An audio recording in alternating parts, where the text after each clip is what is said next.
Welcome to the second lesson of Module 2, Strategies and Technologies for Energy Efficiency in Data Centers. In the previous lesson, we focused on optimizing AT utilization, the largest energy load in most facilities. In this lesson, we turn to the second major contributor to an electricity demand, cooling and environmental control systems. As we explained, cooling is indispensable for ensuring that servers, storage, and networking equipment operate within safe temperatures and humidity ranges. Without it, IT equipment would quickly overheat, leading to failures, reduced performance, and shortened hardware lifespans. At the same time, cooling is energy-intensive, being the second largest consumer of energy in a data center. The first step towards efficiency is effective airflow management. Much of the waste in traditional setups comes from cold and hot air mixing inside the server hall, forcing chillers and fans to work harder than necessary. Simple design choices can make a big difference. Arranging racks in alternating hot and cold aisle, installing blanking panels to close unused rack spaces, and using raised floors or ducted returns to channel air properly. These strategies reduce turbulence and direct cooling exactly where it is needed, allowing the same cooling capacity to be delivered with less energy. Beyond airflow optimization, many facilities now adopt free cooling strategies, which take advantage of external environmental conditions. In cooler climates, outside air can be used to directly lower temperatures or indirectly to heat exchanger that prevent contamination. Evaporative cooling adds another option by using water evaporation to absorb heat. The effectiveness of these methods depends on location.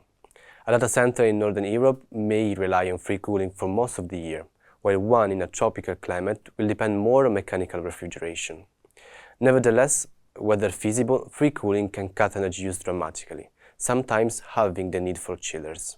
As workloads become more intense and rack density increase, liquid cooling technologies are gaining traction. Instead of pushing cold air to hot racks, liquid cooling brings coolant directly to the source of heat, whether through cold plates attached to GPUs or GPUs, rear door heat exchangers, or full immersion of servers into the electric fluids. Liquid cooling is far more effective at heat transfer than air, which means it can support much higher density while consuming less energy. For facility hosting AI and high-performative computing workloads, liquid cooling is often not just an efficiency measure, but a necessity. Temperature set point adjustment is a simple but equally powerful strategy.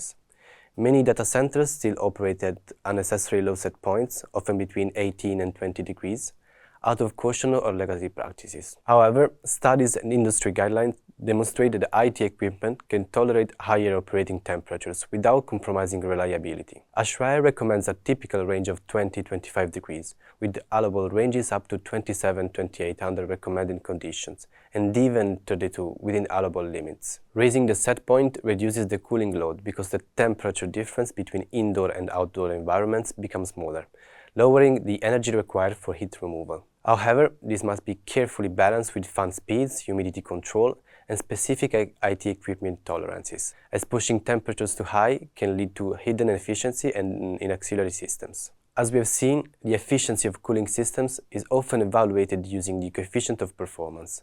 A higher COP indicates a more efficient system.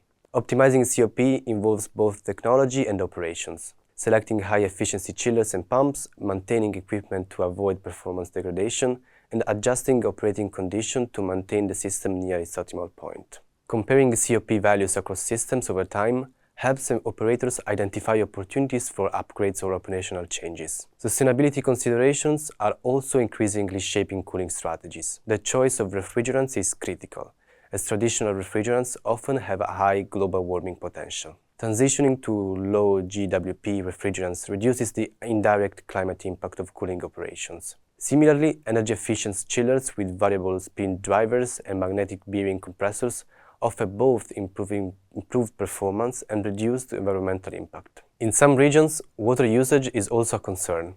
Balancing water efficiency with energy efficiency is becoming an important aspect of sustainable design. Finally, none of these measures is efficient in isolation. Instead, improvements are achieved through a combination of airflow optimization, advanced cooling technologies, intelligent control, and sustainable design practices.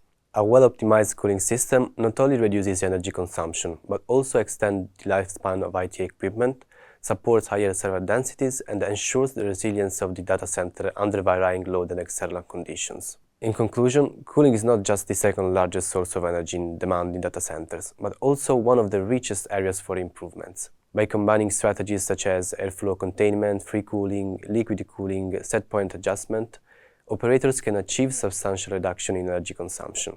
At the same time, environmentally responsible choices around refrigerants and water use support broader sustainability goals. The next lesson will build on these ideas by examining how infrastructure design and architectural choices contribute to the long-term energy efficiency and sustainability of data centers.